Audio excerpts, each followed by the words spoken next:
Hello and welcome back to Parc Fermé Parlay with Kieran Downey. What a thrilling Austin Grand Prix that was. Like from start to finish, that United States Grand Prix delivered. Absolutely delivered. Like I knew there was a reason I loved COTA, and that Grand Prix just there was it. Like that was thrilling from start to finish to watch. And by God, do we have a lot to talk about, because from lights out to the checkered flag, it was just hard racing. There was so many moments, so many battles and overtakes. Like, that's one thing I will say about COTA. As a track, we will come on to one of the negatives about the track later, but the overriding positive about the track is that it just promotes side-by-side racing. It just promotes cars coming up alongside one another and just battling it out. And my God, it was just an absolute delight to watch. And I can't wait to get into it. Now, we do have a lot to talk about. So, one, I need fuel. So, we've got Diet Coke. Probably shouldn't be drinking a Diet Coke at 10 to 11 at night, but I don't care. And second of all, because we've got so much to talk about with the Lando and Max of it all, Charles's win, yes indeed. The Liam Lawsons, the Franco Colapintos, like we've got quite big, chunky things to get into. We are literally going to fly by anyone that either wasn't shown on the broadcast, had no real moments. Like, we're just going to start firing through things. Because, as I said, we've got so much to talk about, and I don't want to be sat here waffling on at you for hours on end, because, quite frankly, nobody wants that. So let's kick things off with Kevin Magnussen, who qualified 9th, started 8th, finished 11th. Not a great weekend for Magnussen. Did kind of have hopes that he might get a point. I was hoping both Haas drivers would get a point. Not really. He did manage to get a great undercut done on Gasly. So not really much to say about K-Mag. Kind of meh race. His teammate Nico Hülkenberg qualified 12th, started 11th, finished 8th. Much better race than his teammate, obviously. Finished within the point. Love seeing Hülkenberg finishing in the points. I've said this before, but I know he's not going to be able to score points in that dustbin next year when he goes to Cyber. So I will relish in any chance I can get of a Nico Hülkenberg point. And just him scoring points at his home race with Gene Haas there, it's just lovely. It is just a shame that Haas has had such a great trajectory this year and he's leaving, because you would think it could only go up for Haas. He did get shown a black and white flag. However, track limits was an issue that plagued nearly every single driver up and down the field. A very big track limits talk coming later. You know when, and you know for reasons why. But yeah, solid weekend for Hülkenberg. Lovely set of points. Moving on. Moving on to Zhou Guanyu, who qualified 20th, started 18th, finished 19th. I actually thought this could be the weekend. How many times have I said that? How many times have I said this could be the weekend that Zhou Guanyu scores points? And they're just never coming, are they? They're just never coming. And I don't think they're coming for Valtteri Bottas either. I'm telling you, they are going to finish this season on 0 points. Both of those drivers and that team. I'm calling it. I'm saying it now. I actually, as I said, I did think he was going to score points. And then his pit stop was fine. And then he spun at turn 1. And I was like, oh, not great, is it? And just never really could get it back. I remember actually looking at the timing tower and he was like 33 seconds behind. And I was like, oh, Joe, you might as well just go home, mate. Do you know what I mean? Like, go home, get a cuppa, enjoy a wee Becky. Do you know what I mean? Like, don't put yourself under this pressure for that.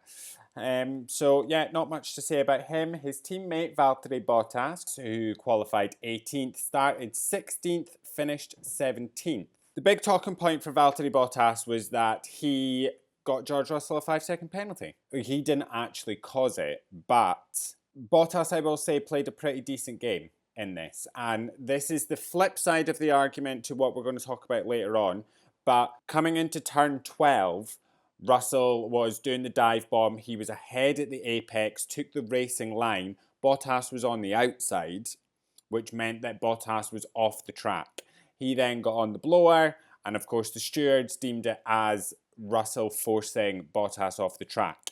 Now, had it maybe been another driver and not George Russell that was on an absolute charge today, I would say well done Bottas, because that's a surefire way to get your opponent a 5-second penalty, which means they're most likely dropping behind you or they're going to have to give the position back.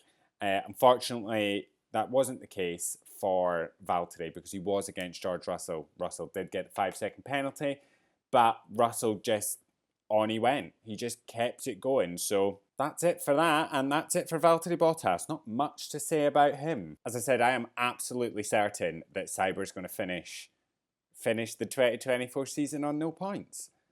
And it's just crazy to me that that is actually a thing that's happening. Like, I actually didn't think anyone could get worse than Haas last year. And then Sauber came into 2024 and just blew that out of the water, didn't they?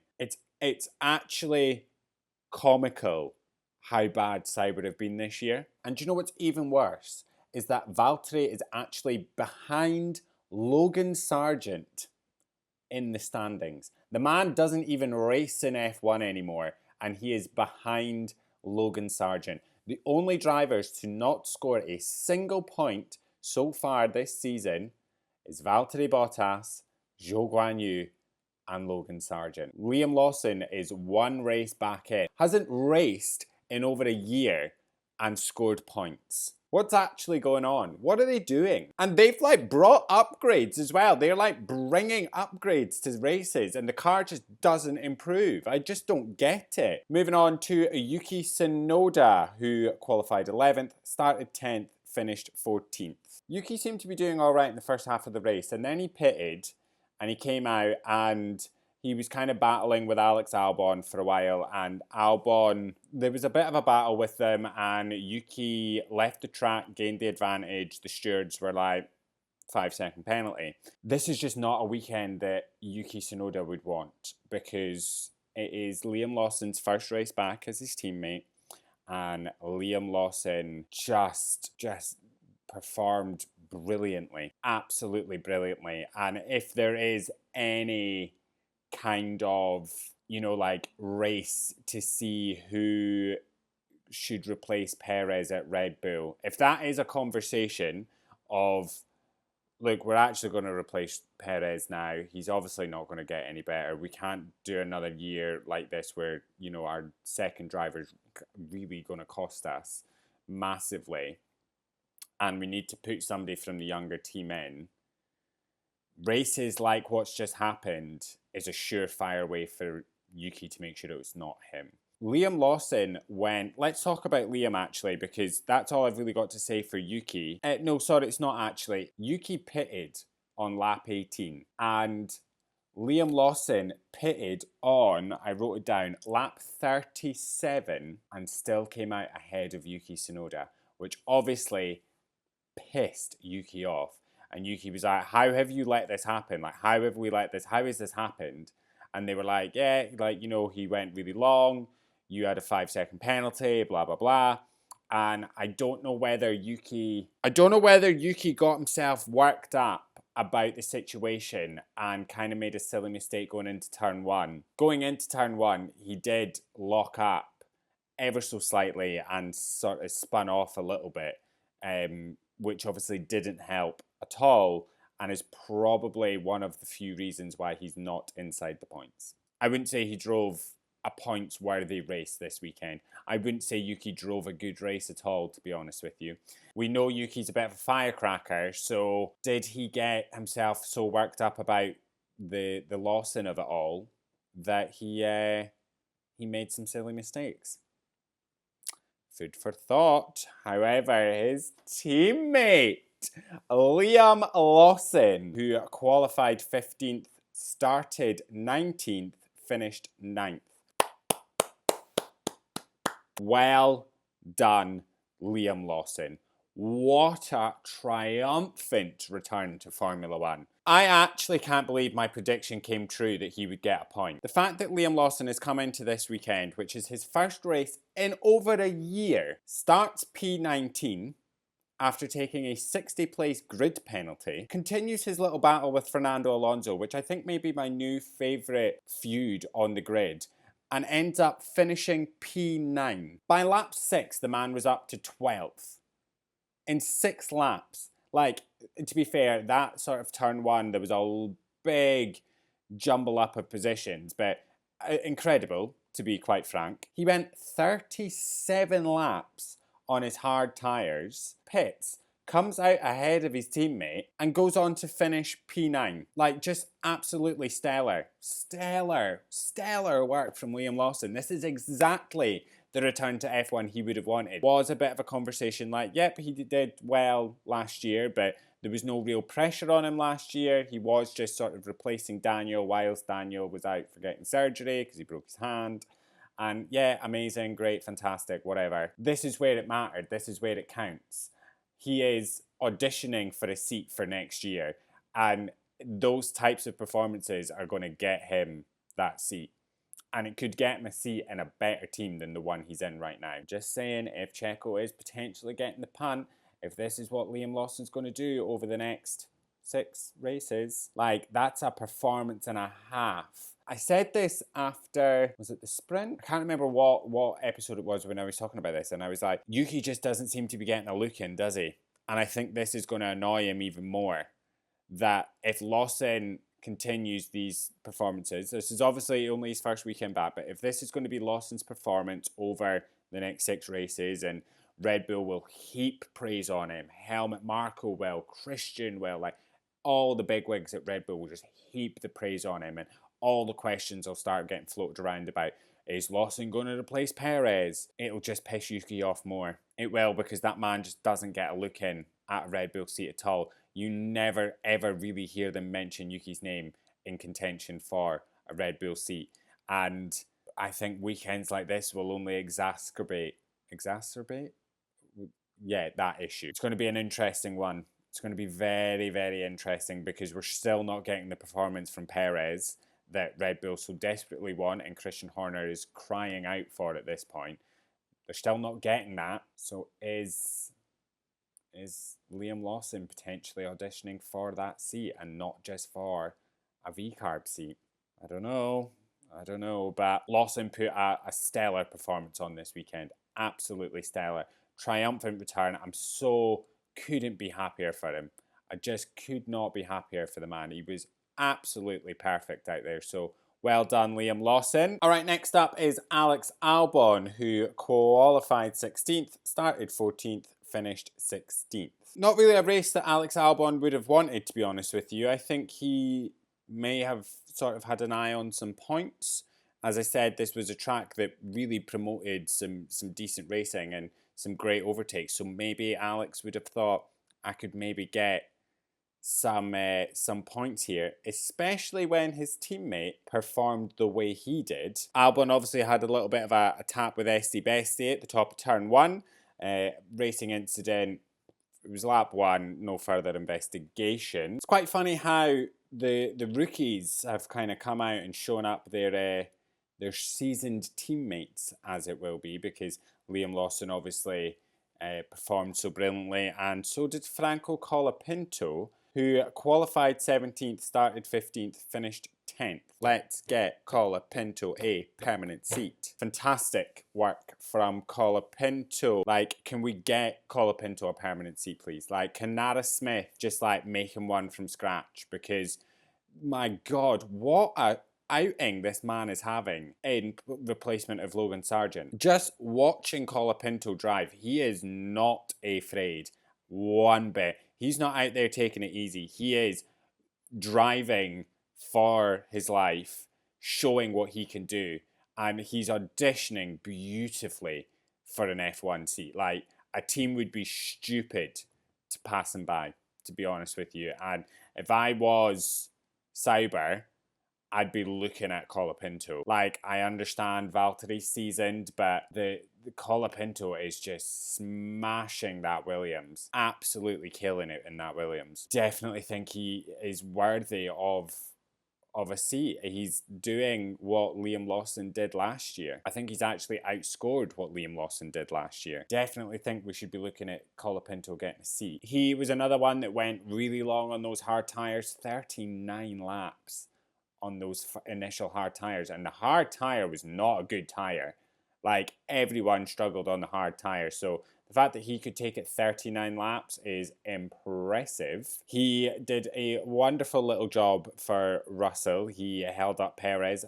Beautiful defending from Colapinto all throughout this Grand Prix. It's just amazing watching him drive. It's amazing watching him race. He's such just a competent... You wouldn't think he was a rookie in F2 the way he's driving in F1. He is just performing beautifully. He's outperforming Alex Albon on quite a few occasions now. What, 2 occasions he's outperformed Albon? Sargent could never, like, just couldn't do it. You're seeing Colapinto come in and just haul that Williams around, and he's either in and around where Albon is or he's miles ahead of him. It's just absolutely brilliant to watch. He's an absolute star. I've not got a bad word to say about him. He's feisty, he's ballsy, he's just a brilliant driver, and this was another phenomenal weekend for him, to be honest with you. Obviously, the qualifying session didn't go how he wanted it to, but a brilliant drive to get into the points. And as I said, just showing why he should be in F1, I'm going to need Sauber to, like, the fact that Sauber could actually be considering Zhou Guanyu, and I understand that there was the whole thing that Audi's not big in China, and having Zhou Guanyu, a Chinese driver, driving for Audi could help, you know, bump up the sales of Audi and stuff in China. But, like, it's still a performance-based sport. Like, let's remember that. It is a sport at the end of the day. I think they'd be stupid. Like, I know James Vowles has said that he was in conversation with Sauber about Colapinto, and then there was a rumour started that Audi were really looking at Valtteri Bottas, but I think they'd be absolutely stupid to pass on Colapinto and take Zhou Guanyu or Valtteri Bottas that have scored no points. In 19 races, Zhou Guanyu and Valtteri Bottas have scored 0 points. In 4 races, Franco Colapinto has scored 5. Franco Colapinto has scored more points in 4 races than Zhou Guanyu and Valtteri Bottas have done in 19. And yet there's still a conversation that maybe we might pick Zhou or Valtteri for the Sauber seat. I just think it's absolutely bonkers. Is there a petition I can sign to get Franco Colapinto a seat in F1, please? Because I'd like to sign it. Do we need to make banners? Do we need to organise our own petition? Do we need a protest? Like, what do we need to do to get Colapinto into F1? Because I'll do it, because I think he is absolutely... He's doing a stellar job and absolutely deserves a seat. Also, can we talk about the fact that at one point in a Williams, Franco Colapinto got the fastest lap. He had the fastest lap in a Williams. Imagine had Esteban Ocon not pitted and stuck on a pair of soft boots and gone and taken the fastest lap. Imagine if Colapinto had scored the fastest lap in a Williams and got the point. Imagine. Brilliant work from Colapinto. Love him. Just love him. All right, next up is Pierre Gasly, who qualified 7th, started 6th, finished 12th. I have to say, not really the ending to the weekend that Alpine would have wanted, or that Gasly would have wanted. I actually thought we were on for Gasly points and just didn't have it in him, didn't have the race pace. And, like, we were all joking, like, oh, have they, like, stolen a McLaren for Gasly and all this kind of stuff. No, they haven't. It was just an Alpine in disguise. It was just an Alpine doing Alpine things, wasn't it? And I feel bad for Gasly because he was absolutely flying during the qualifying session, getting into Q3, qualifying where he did, just brilliant, and it just all came undone in the race. He got a black and white flag for track limits, but then again, who didn't? So yeah, not much to say about him. Let's move on to his teammate, Esteban Ocon, who qualified 13th, started 12th, finished 18th. His race was over at lap 1, turn 1. I tell you what, He got tagged by Alex Albon, spun out, and just lost all the positions right then and there, and was plumb last. And had to fight his way through the crowd. I would say it's amazing for him to fight through, but he finished 18th, and one of those drivers was a DNF. Yeah, just not great. Not great for Esty Bestie. Him getting tagged by Albon, as I said, no further investigation. He did also finish 18th, as I just remembered there, because he pitted, stuck on softs, because they wanted to take away the fastest lap from Colapinto. Esteban was never getting points. Colapinto was getting the point for the fastest lap at this time, and in a tactical move, Alpine pitted Esteban to get the fastest lap, so that Williams wouldn't get the point for it. Now, currently in the standings, Williams is 8th with 17 points, and Alpine is 9th with 13 points. So Alpine are definitely, that is their fight, and they're definitely, the Williams and the Alpine crew are fighting for that 8th position. I don't know if they'll be able to catch V-Carb on 36. But then again, well, no, because V-Carb's obviously got Lawson and Yuki, so they could both be scoring points. Yeah, I don't think Williams or Alpine will be able to catch V-Carb, but they're definitely now, that's the fight for 8th. And they've not got to worry about Kick Sauber coming up because they're the only team with 0 points. So very good tactical move by Alpine, and just not a great weekend for Esteban. Let's move on to Aston Martin, and Lance Stroll qualified 14th, started 13th, finished 15th. I've not got anything really to say about Lance Stroll, to be honest with you. The only thing I've got written down here is that he had a bit of a moment going off the track into the dirt, was noted for leaving the track and gaining an advantage. There was no further investigation needed. I have nothing to say about Lance Stroll, to be honest. Moving on to his teammate Fernando Alonso, who qualified 8th, started 7th, finished 13th. He didn't have a great time out there, did he, old Alonso? Was battling, just constantly battling with the other drivers that were just kind of, taking the fight to him. And as I said, that Liam Lawson, him and Alonso, they'll have a great wee battles together this weekend. And I have to say, Liam got the better of Alonso. Yeah, just didn't have it in him this weekend, did he? Poor old Alonso. Again, I've not got much to say about him. You didn't really see much of him apart from his little battle with Lawson, and that was about it. A lot of the time, you were just seeing him getting overtaken, to be honest with you. Not great. But now we're going to kick off the thick of it because we're moving into the top teams, and there's a lot to discuss there. Grab a cup of tea, grab a Diet Coke, grab a glass of wine, babes. About to get into it. All right, kicking things off with Oscar Piastri, who qualified 5th, finished 5th. I think 5th was really the best that Piastri could do.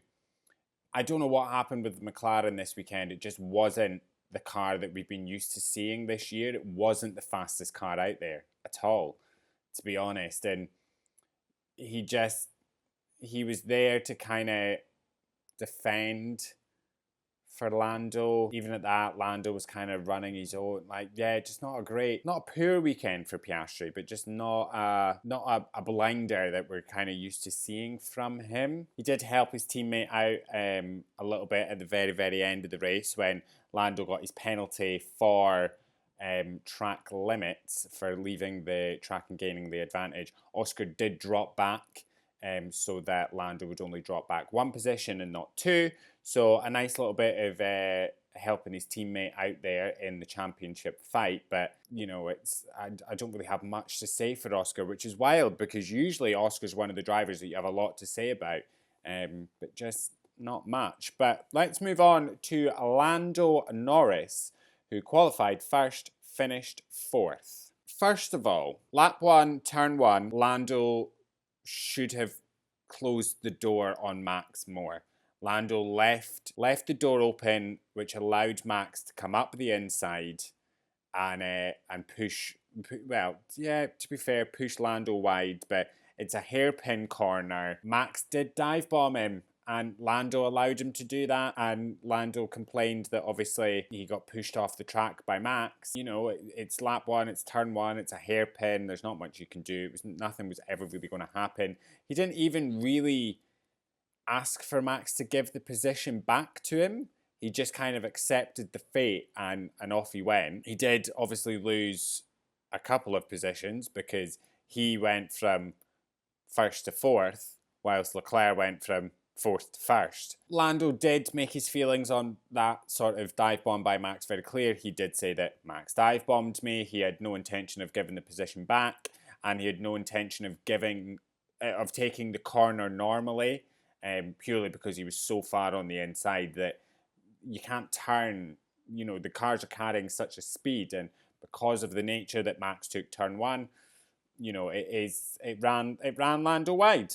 As I said, it is lap 1, turn 1, so not much there. Racing incident. Bulk of what we're going to talk about is that turn 12 incident that happened towards the very end of the race. Now, can I just say, Lando and Max did some brilliant racing through those final laps. Like, what was refreshing to see was Lando not get worked up about it.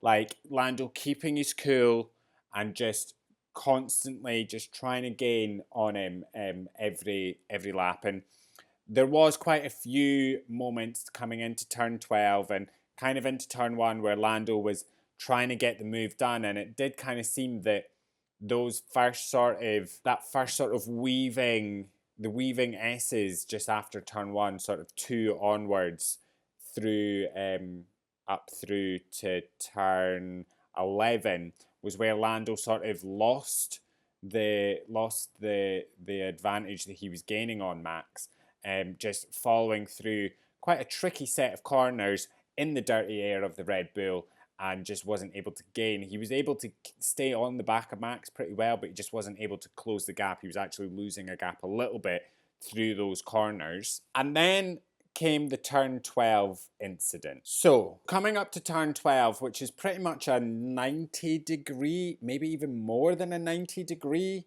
corner. Max was on the inside, Lando on the outside. They went round the corner. Max was ahead at the apex, and both the cars went off the track.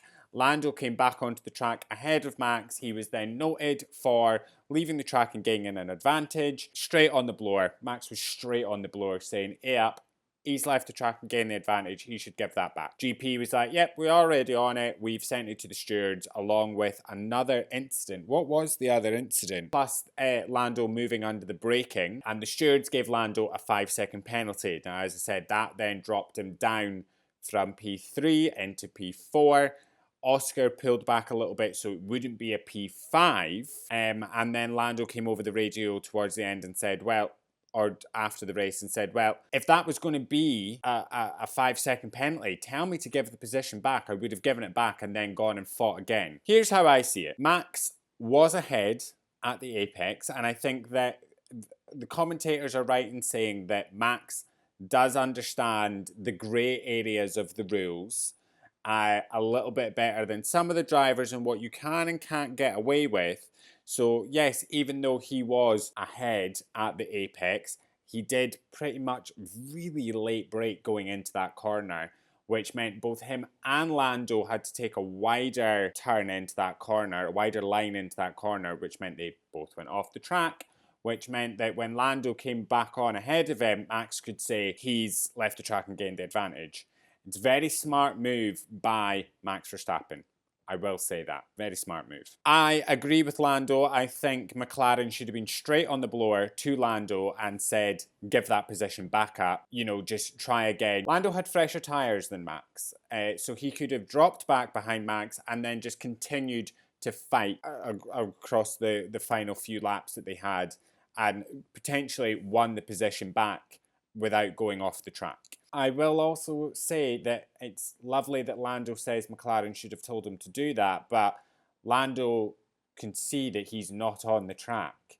Like, it's very clear he's not racing within the white lines at this point. Should have actually maybe just had the initiative to give the position back himself, saved himself a 5-second penalty. I'm just saying, yes, McLaren should have told him to do it, but also maybe a little bit of initiative. Just saying. A lot of the conversation is, should he or shouldn't he have been given the penalty for leaving the track and gaining an advantage? Now, I did actually put a wee poll on Thread, so let's just quickly check what you guys thought. Okay, so 63% of you said that Lando does not deserve the penalty, and 37% said yes, he does. Oh, it's a tricky one. It's a tricky one because the rules state that no car can leave the track and gain an advantage. However, both the cars were off the track, and both the cars were off the track because Max on the inside late braked. Yeah, he was ahead at the apex, but he late braked, took a wide line because he was so late in braking, which meant that both him and Lando were off the track. So, like, yeah, Max is ahead. They're both off the track. Both off the track because of the way that Max has handled that corner. So should he be given a penalty for that? Lando, I'm talking about. It's a tricky one, isn't it? In a circumstance, like if you look at the George Russell and the Valtteri Bottas of it all, George Russell was handed a penalty, a 5-second penalty for forcing Valtteri Bottas off the track. Now, George had the inside line, took the racing line round that corner. Valtteri was on the outside, but the racing line takes you to the edge of the track, meaning that Bottas would have went off the track. So in turn, George Russell got a 5-second penalty.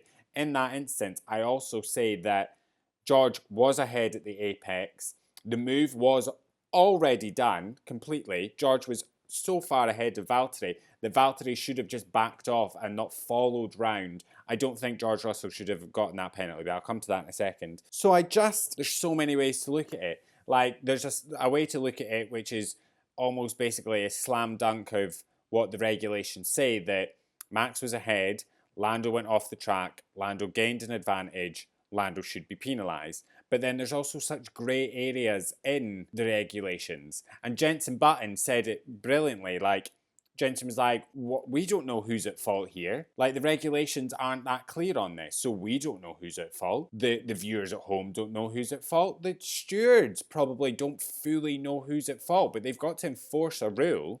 And it's why it takes so long for them to decide these things, because they've got to sit and, you know, be like, well, the regulation says this, but then also there's this, and it's so much. And then the stewards make a decision, and there's always going to be people that aren't happy about it.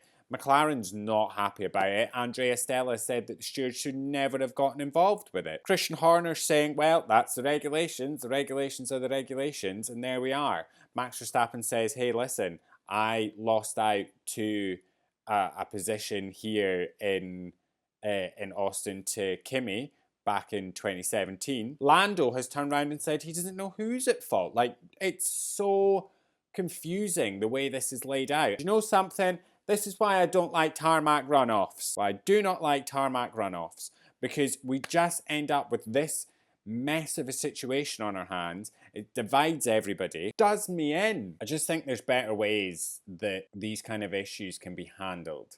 This race was littered with track limits, like littered with track limits violations. Not as much as Austria last year.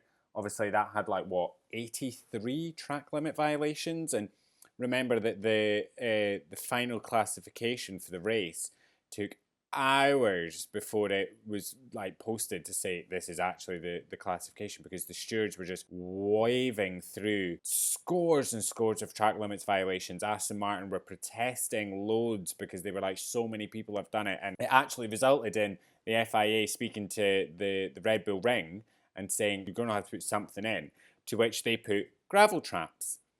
All I'm saying is, quite like a gravel trap. I think it makes the driver not do things like what we've just seen. Like, it makes the driver do things differently, because the minute your car hits gravel, you're instantly so slow.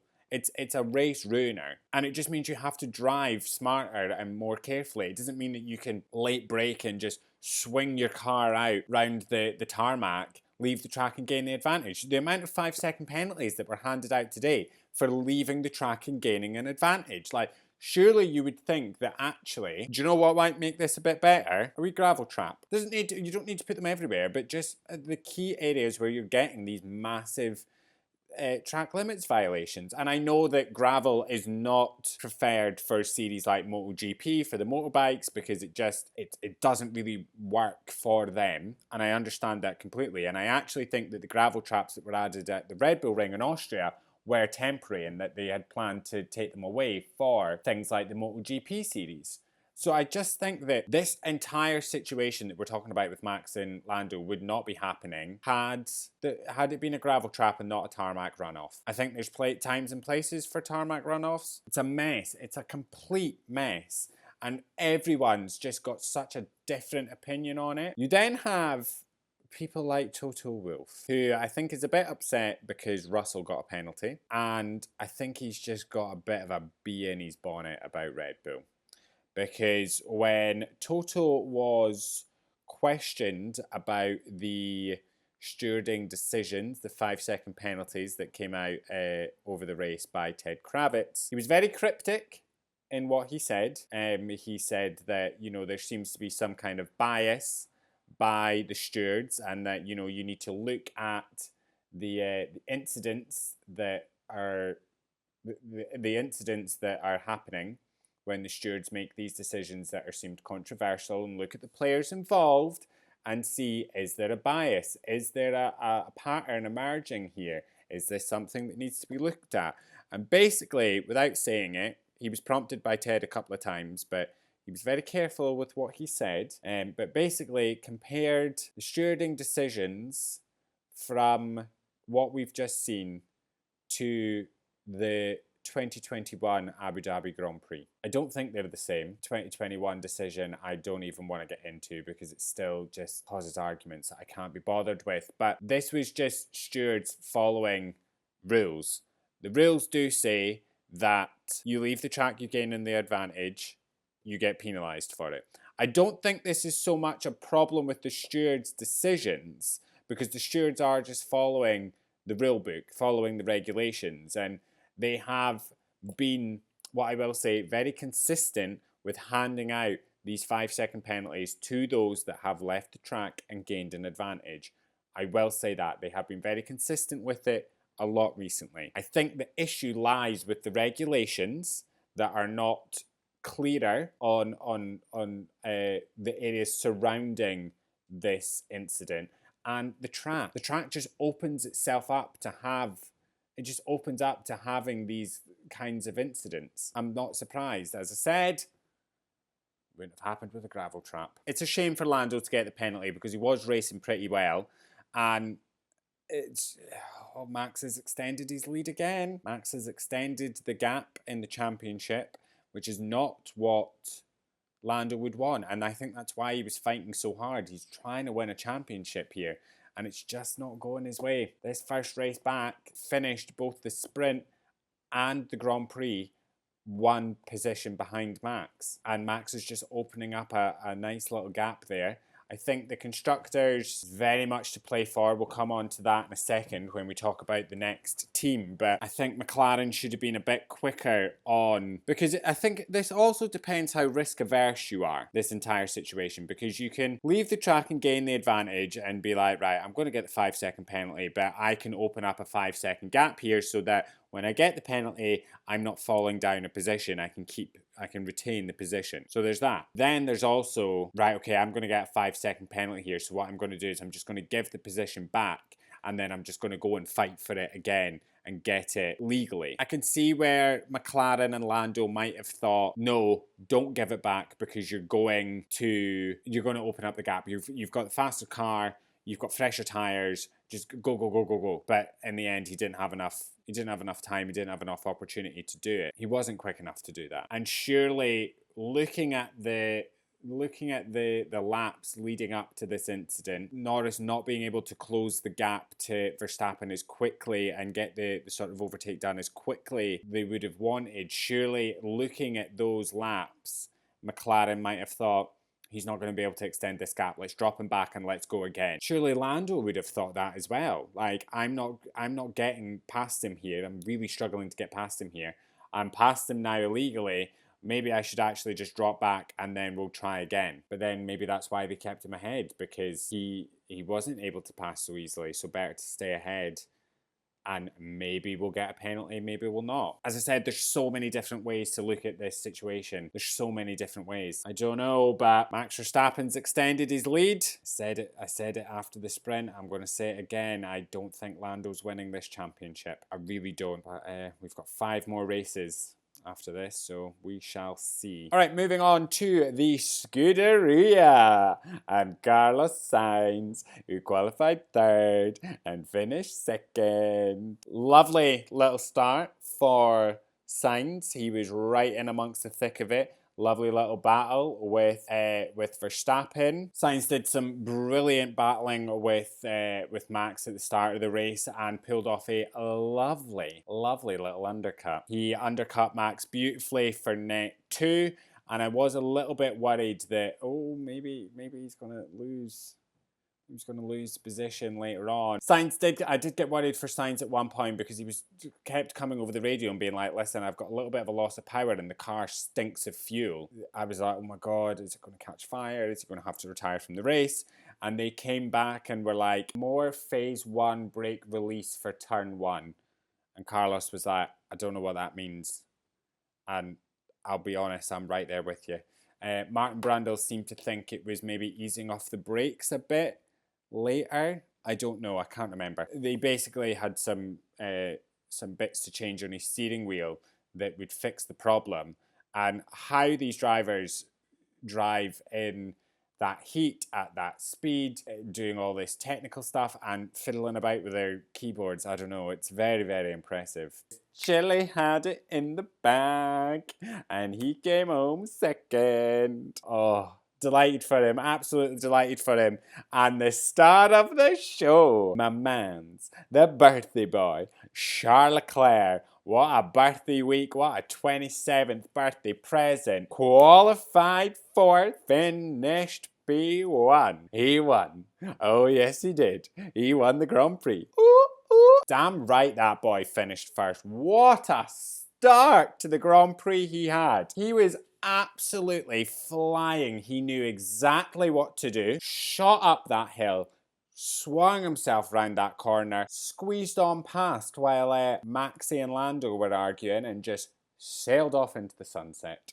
And I was really worried after the safety car that, Max is going to get him here, because I will say Max timed that perfectly. He gauged exactly when Leclerc was going to hit the floor when the safety car was coming in and was ready to respond to it. So I was really goddamn worried Leclerc was going to lose position, but no, he didn't. He played it perfectly. Like, oh my God, it was brilliant. And like that race was won by Leclerc the moment he got ahead at turn 1. Like, there was nobody catching him. He just opened up a beautiful gap. I think by the time he pitted, his gap to Verstappen was, I believe it was like 10 to 12 seconds. So he pitted and he was behind the 2 McLarens, and he managed to get past Oscar. Lando had pitted, and within like a lap he was 2 seconds ahead of Oscar. Like, the man was on fire. Like, I know we all said, the Ferraris are looking quite quick this weekend. I didn't think they were going to be this quick. However, I'm very glad they are. This kind of performance from both Charles Leclerc and Carlos Sainz, I am going to say, puts them in contention for the constructors. Just saying. McLaren are sitting first with 544 points. Red Bull is second with 504, and Ferrari is third with 496. I'm telling you, do not count Ferrari out. Do not count Ferrari out, because they've got 5 races and 2 more sprints, I believe. Yeah, I would not be counting Ferrari out of that battle. I'm just saying. But absolutely beautiful work from Charles there. God, what a year that man's having. Home race win, Monza win, bloody birthday week win. Absolutely killing it. Well done, my boy. Well done. I enjoyed every second of that. All right, moving on to Lewis Hamilton, who qualified 19th, started 17th, did not finish. God, not only did he have a terrible qualifying session, he had a shocker first lap. He didn't even finish the first lap. What a shame. Thought, oh, he's maybe going to be able to make up some positions, and just roundabout, I think it was actually the same place that Russell crashed in qualifying yesterday. He turned normally into the corner but had no rear grip on the car and just spun clean into the barrier. Safety car, it caused the safety car. Listen, I'm not happy that Lewis crashed out, but my God, my prediction of a safety car returning was right. I told ya, I predicted. I can't believe we got one in Austin and not one in Singapore. But to be fair, the cars were sliding around all about in Austin, so kind of not actually that surprised. But the safety car was back, made its grand return this weekend. Just a real shame for Hamilton. As I said, took the corner normally, no rear grip on that on those tyres, and just spun. He was on the hards. Everybody complained about the hard tyres, about the grip on the hard tyres, so I'm not surprised, and I feel quite bad for him. His teammate, however, George Russell, who qualified 6th, started from the pit lane, finished 6th. Now, George started from the pit lane because he crashed in qualifying, and I think Martin Brundle said there was something like 24 individual parts. Was it 24? I think it was 24 individual parts that needed fixed or replaced on that car, and they couldn't use the same specification of parts. You actually had to go back to old spec parts, which meant they ended up breaking Parc Fermé, and they were working on the car when it should have been sealed. So he ended up with a pit lane start. What a mega recovery drive from George Russell to go from the pit lane to P6. Like, that man drove brilliantly today and deserves a big hug and a glass of champagne for that, because he was absolutely killing it out there. He did also start on the hard tyre, similar to his teammate that crashed, but managed to go 41 laps on them. 41 laps on those hard tyres. Pitted, did a very impressive one-stop strategy, and just absolutely nailed it. And I remember him coming out of the pits, and I was like, he's going to be able to get Perez here for 6th. And he was 2 behind him. I was like, he's going to get Perez. And he did, and it was bloody beautiful.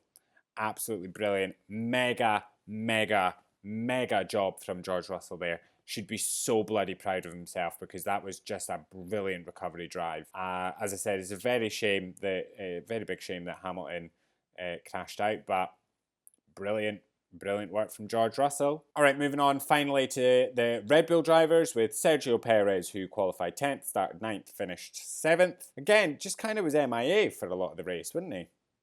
Really MIA. And I remember actually seeing him overtake Tsunoda, and he'd been trying to get past Tsunoda for a while, and I was just thinking, God, it's nice of Perez to actually show up to the race. And then he just vanished again. It's almost like he wasn't there. I've got nothing to say about Perez, just an all-right drive, I suppose.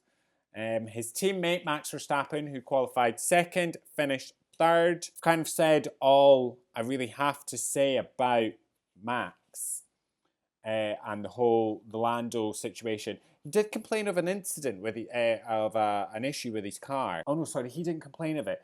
GP radioed him and was like, there is an issue with the car, we'll fix it in the pits, just keep going. Still no idea what the issue was. Nothing was said of it after that. I don't know whether it was the front wing. I don't know whether it was, I don't know what it was. And as I said, I've spoken probably ad nauseum about the incident with Lando, and said really all I have to say on that. But as I said when we spoke about Lando, he has opened up the gap a little bit more to Lando. So let's go and look at the drivers' standings just now to finish off. See where we're at. All right, so Max Verstappen is currently sitting P1, obviously, with 354 points. Lando Norris is behind him in 2nd with 297. The gap is 57 points with 5 races left and 2 more sprint races. I don't think Lando's going to be able to do it. I'll be completely honest with you, I do not think Lando is going to be able to catch Max. To be honest, I do, however, think Charles Leclerc is prime position to overtake Lando. He's sitting third with 275 points. And Oscar Piastri is in fourth with 247. I see a world where Charles Leclerc is getting second in this championship and see it happening. I don't think Lando fans will enjoy me for saying that, but I just don't think Lando's going to be able to achieve the Drivers' Championship this year. I think it's now out of reach for him, to be honest, and I don't think he's going to be able to do anything in the next 5 races and 2 sprints to be able to secure that. But that is everything from us. We'll be back next week as we are off to Mexico. I quite enjoy Mexico. I enjoy racing it on the game. I enjoy watching the Grand Prix, and my God, I love the podium. I love the podium celebration so much when the car rises with the driver on it and the sombrero. I just love it. I love the energy that Mexico brings. I'm hoping for an alright outing from Sergio Perez. He had a terrible, terrible year there last year. He did DNF. But very much looking forward to that. That is everything from us. A drama-filled, thrilling, exhilarating race in Austin. Enjoyed every second of it, and hopefully this is a sign of what is in store over the next 5 races. But that is everything from us. Love ya, goodbye.